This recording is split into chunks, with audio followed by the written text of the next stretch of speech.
Det er mørkt og koldt. Det regner lidt. Jeg hører en grinknække, vender mig om. Måske var det her ikke så god en idé, hvis bare jeg var blevet hjemme. Hvorfor stak jeg af? Vi har det jo helt fint. Det er ikke så slemt, når Markus tager min telefon og gemmer den. Jeg hører en lyd igen, så beslutter jeg mig for at gå ind i teltet.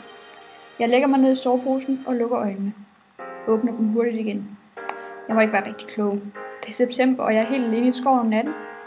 De kunne også bare lade være med at være så åndssvage. Jeg kniber øjnene sammen.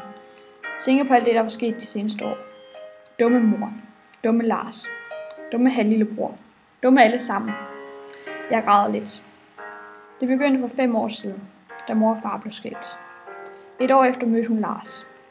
For 2 år siden fortalte hun mig, at jeg skulle være storsøster.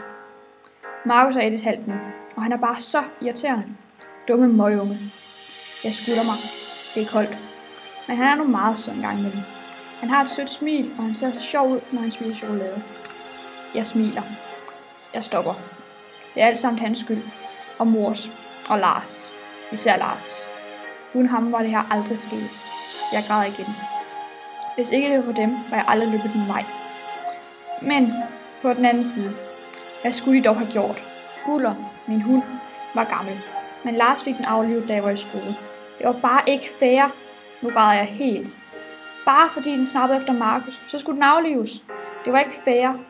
Den var syg og havde mange smerter, havde min mor sagt. Men havde godt nok snærret meget. Måske var det ikke det forkerte, de havde gjort. Jeg sætter mig op. Jeg græder stadig. Men det er koldt, og jeg vil hjem til min mor, så hun kan trøste mig. Det er måske ikke deres skyld. Overhovedet ikke.